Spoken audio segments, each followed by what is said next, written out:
In 1854, a group of 45 children were loaded onto a train in New York City. They had been dressed in new clothes that morning. Some of them had shoes for the first time in their lives. A man from the Children's Aid Society named E.P. Smith accompanied them. He carried a suitcase full of paperwork and a list of towns where the train would stop. The children, most of them under 12, were not told where they were going. They were told they were taking a train ride. When the train arrived in Dowagiac, Michigan, the children were brought into a meeting hall. Local farmers and their wives stood in rows, and then something happened that would be repeated in hundreds of towns across dozens of states for the next 75 years.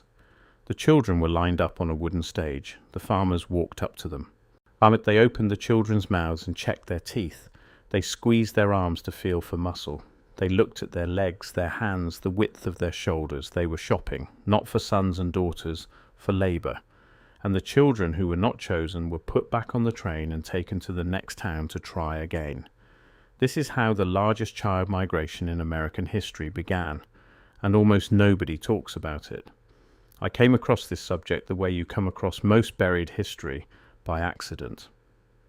I was reading about the early foster care system in America, how it developed, what it replaced, when I found a passing reference to something called the Orphan train movement, a 75-year program that transported somewhere between 200,000 and 250,000 children from the East Coast to the rural Midwest and beyond. The numbers alone stopped me. 250,000 children moved across a continent, placed into the homes of strangers with virtually no oversight, no legal protections, and in many cases no way to contact their families ever again. I spent the next several weeks reading everything I could find. First-person testimonies, court records, government reports, newspaper clippings from small-town papers in Kansas, Nebraska, Iowa, and Texas that advertised the arrival of these children the same way they would advertise an auction of farm equipment. And what I found was not simply sad, it was systematic, it was deliberate. And the questions it raises about how we treat poor children, immigrant families, and human beings who have no power have never been answered.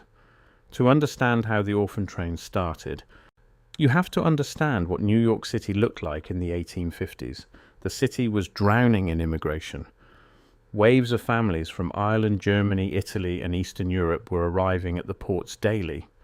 They crowded into tenement buildings on the Lower East Side, apartments so small and so dark that many rooms had no windows at all. Diseases like cholera, tuberculosis, and typhoid tore through these neighborhoods. Parents died. Fathers were injured in factory work and could no longer provide.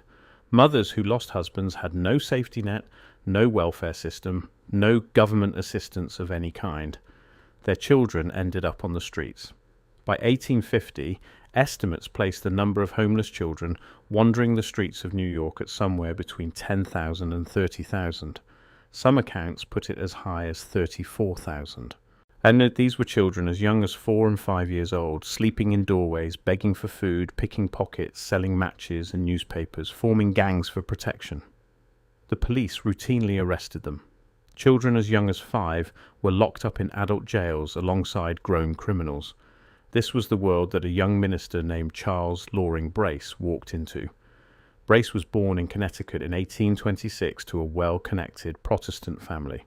He graduated from Yale. He studied theology at Union Seminary, and when he arrived in New York City, he was horrified by what he saw. But his horror had a particular shape to it. In 1872, Brace published a book called The Dangerous Classes of New York. The title itself tells you something important about how he understood the problem. He did not call them the suffering classes. He did not call them the neglected classes. He called them dangerous. His central argument was that these children left on the streets would grow up to become criminals, rioters, and threats to the social order. And his proposed solution was not to help their families. It was to remove the children entirely, to take them out of the city, out of their communities, out of their world, and to send them west to the farms where Christian families and honest labor would transform them into productive citizens. In 1853, he founded the Children's Aid Society, and in September of 1854, the first orphan train departed New York. Here is what the official story usually leaves out. The word orphan in orphan train is one of the great misnomers in American social history. The majority of the children who rode these trains were not orphans. Records from the Children's Aid Society itself, examined by historians decades later, revealed that approximately 47% of the children placed between 1854 and 1890 had at least one living parent. Other studies put that number even higher, at 65% for certain years, and in one analysis, as many as 72% of all children placed out had at least one parent alive at the time they were put on the train. Some had both parents living. These were not children without families. They were children whose families were poor. And in 19th century America, poverty was treated as a moral disease. Brace himself wrote that the immigrant poor, particularly the Irish Catholics, were a genetically inferior class. His own words described them as a stupid foreign criminal class. And the program he designed reflected that belief. The solution to poverty was not aid, it was separation. Take the child from the parent, erase the old identity, start fresh. The mechanics of how it works should disturb anyone who reads them carefully. Handbills and newspaper advertisements were posted in towns along the train route, announcing the arrival of a group of children available for placement. The language in these advertisements was remarkably similar to livestock sale notices. When the train pulled into a station, the children were cleaned up, dressed in fresh clothes, and brought to a public meeting place, usually a church, a town hall, or a train depot. They were lined up on a stage or a platform. Local families came to inspect them. And the word inspect is not metaphorical. Sarah Jane Richter, a professor of history at Oklahoma Panhandle State University, described what happened at these events based on first-hand accounts. People walked up to the children and prodded them. They felt their muscles. They opened their mouths and checked their teeth. They examined their limbs to determine whether a child was strong enough for field work. Hazel Latimer, an orphan train rider who later shared her story in a PBS documentary, remembered a farmer with old dirty hands prying open her mouth to examine her teeth, exactly the way a buyer would evaluate a horse before purchase. Babies were the most desirable. Healthy older boys who could work were chosen next. Older girls went last. Children who were sickly, disabled, or over the age of 14 were often not chosen at all. Siblings were routinely separated. A family might want one child, but not two. Our brothers and sisters who had survived the streets of New York together, who had kept each other alive, were pulled apart at train stops across the Midwest and told never to look back. Lee Nailing, another rider, described surviving several lineups across multiple towns with his two younger brothers.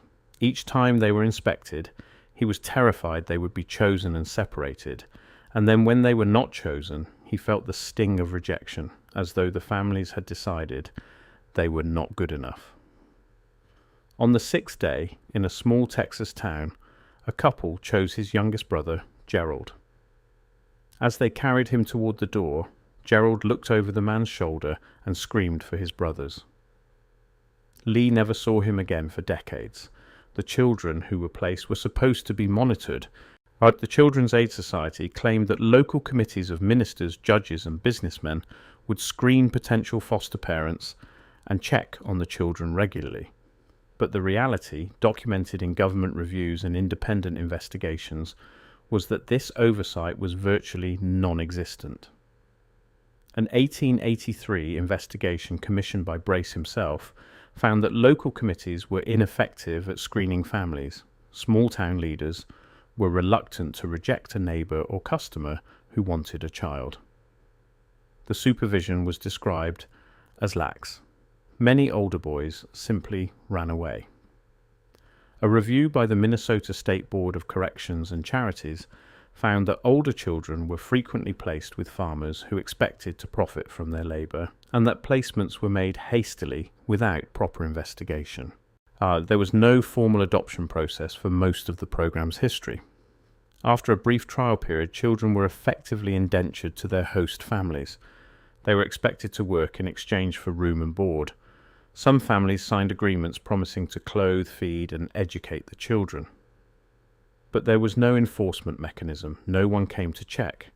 If a family beat a child, overworked them, starved them, or simply treated them as property, there was no system in place to stop it.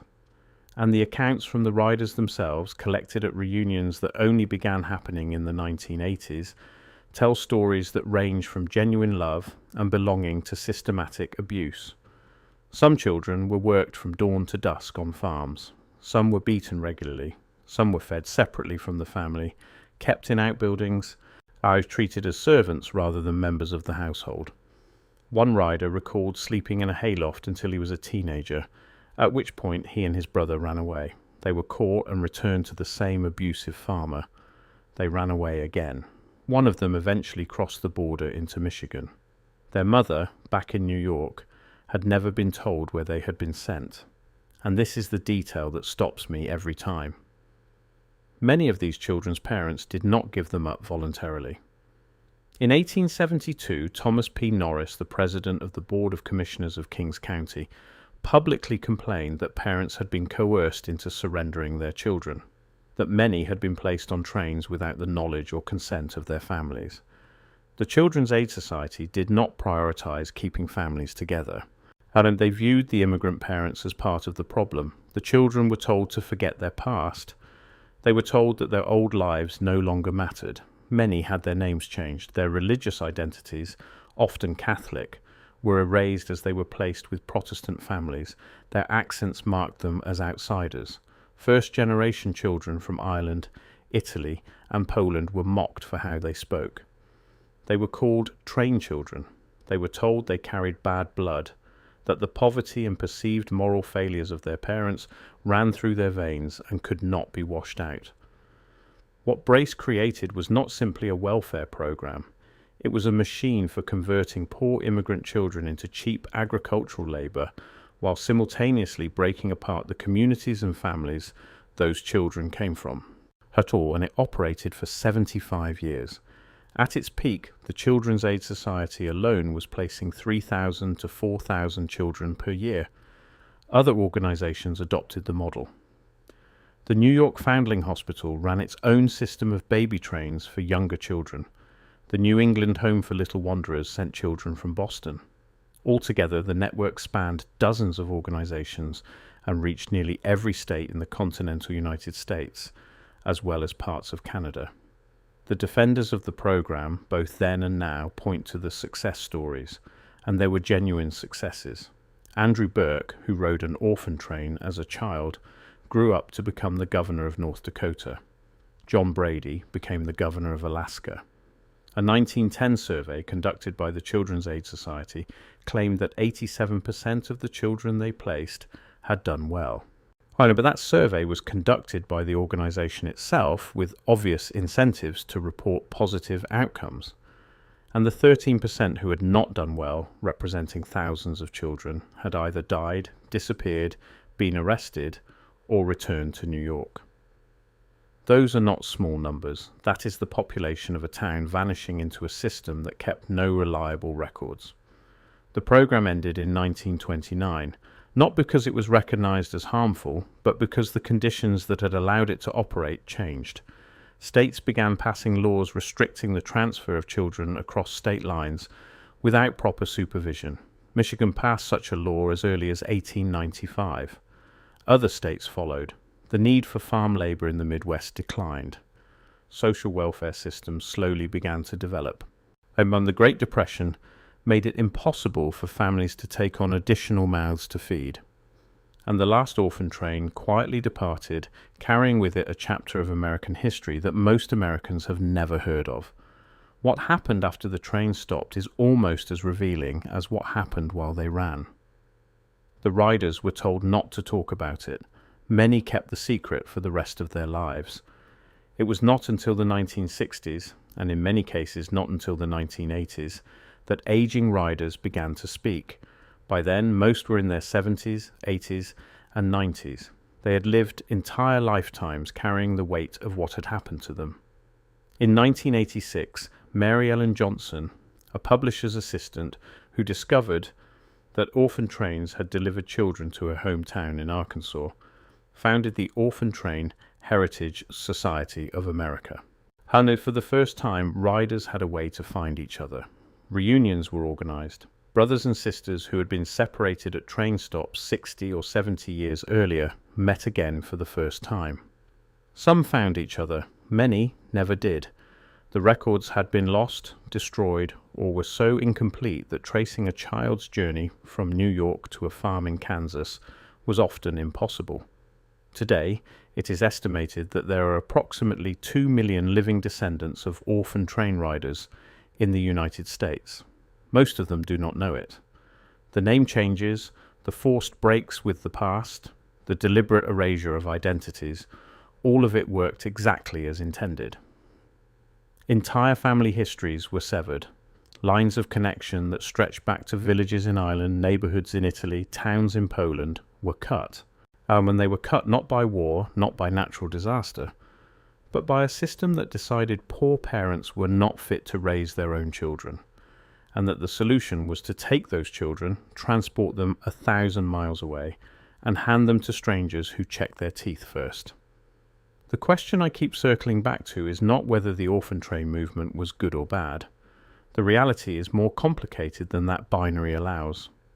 Many children found genuine homes, many were loved, but the system itself, the logic that created it, the assumptions it rested on, those deserve scrutiny that they have largely avoided. Charles Loring Brace believed that poverty was a disease of character, that the immigrant poor were genetically predisposed to crime and vice, and that the most effective intervention was to separate children from their parents as early as possible and place them in environments that would overwrite their origins. That belief, dressed up in the language of charity and Christian duty, powered the largest forced migration of children in American history. And it did so with the full support of the law, the church, and polite society. What disturbs me most is how familiar the pattern looks.